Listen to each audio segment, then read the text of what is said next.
आपने सबक को जेब कतरा है कि 10,000 का इनाम रखा, 5 लाख का इनाम होना चाहिए था। ऐसे शातिर आदमी के ऊपर आपने 10,000 का रिक्शा, मतलब hunt with the hound and run with the fox.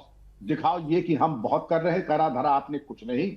और जिस तरीके से सीसीटीवी की फुटेजेस लेने के लिए ये लोग पहुंच गए, वकील और गिरवाला के जो चेले चपाटे, मुझे सख्त आपत्ति है। इसलिए दंडनीय अपराध है।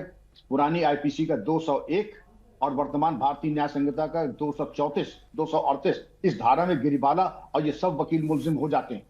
नैना जी ने बड़ी तार्किक बात कही है कि अगर वो ड्रग्स लेता है समर्थ, तो उसको चाहिए था कि तत्काल मेडिकल हो जाना चाहिए था।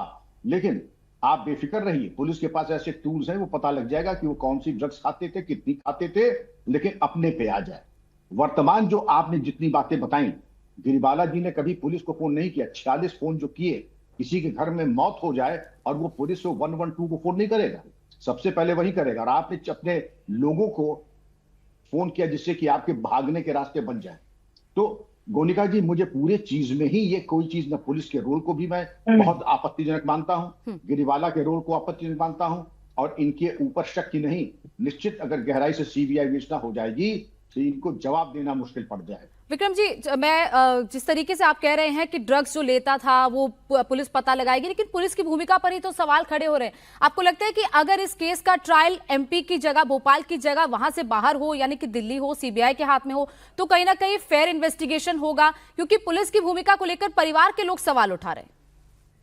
पुलिस को तो अभी विवेचना का कोई औचित्य नहीं है, या तो कहीं बाहर से हो या सीबीआई करेगा। निश्चित जानिए ये सीबीआई को विवेचना जाएगी। और पुलिस ने जो त्रुटियां की है ना, पुलिस भी मुलजिम के कटघरे में खड़े होंगे, गिरिबाला के साथ और समत के साथ। यहाँ कोई भागने के बचत का रास्ता किसी के लिए नहीं है।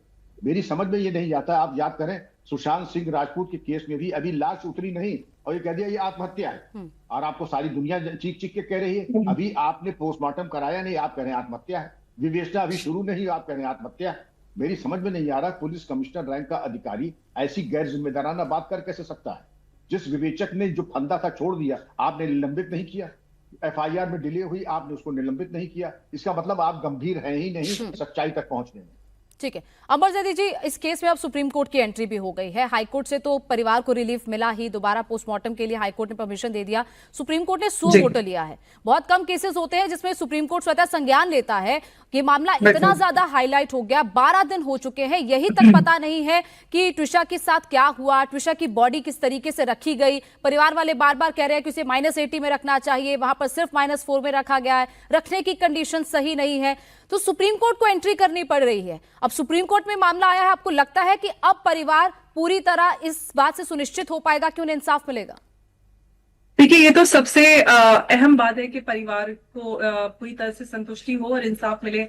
अब ट्विशा हमारे बीच नहीं रही है और अब तो सिर्फ यही है कि हम उनके लिए इंसाफ की बात कर सकते हैं। लेकिन जो एविडेंसेस मीडिया में भी है, जो सारी चीजें अगर आप या हम लोग सब मिलजोड़ कर भी बैठे तो हम सबको भी समझ में आता है कि ट्विशा के साथ क्या हुआ है। जिस तरह के उनकी बातचीत चल रही थी अपने परिवार वालों से, अपने माता पिता से और अपने दोस्तों से, और उसके अलावा वो जिस तरह से उनका पूरा वो दिन रहा, वो सैलून जाती हैं, मसाज लेती हैं, खुश नजर आती हैं, अपने आप को पैम्पर कर रही हैं। कोई अगर सुसाइडल टेंडेंसी में है तो ऑफ कोर्स वो अपने आप को ब्यूटी पार्लर में या सैलून में ले जाकर अपनी ब्यूटी केयर या हेयर केयर नहीं करेगा।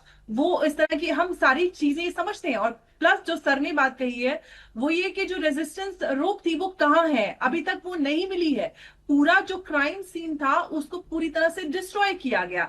तो यहां से लिहाजा एक बात तो साबित होती है कि एक आम इंसान के लिए इस देश में इंसाफ मांगना कितना मुश्किल है। वो लोग जो सक्षम है, जो पावर में आते हैं या पावर में एक्सेस रखते हैं, या रिटायर्ड जजेस हैं, या फिर समर्थ जैसे वो कोई क्रिमिनल लॉयर है, वो सारी चीजों को आसानी से तोड़ मरोड़ सकते हैं। आप ऐसा क्या करेंगे? अगर आपके हिसाब से ट्विशा ने सुसाइड की है तो आपने 46 कॉल किसको की? आप इतनी शांति से कैसे घूम रही हैं?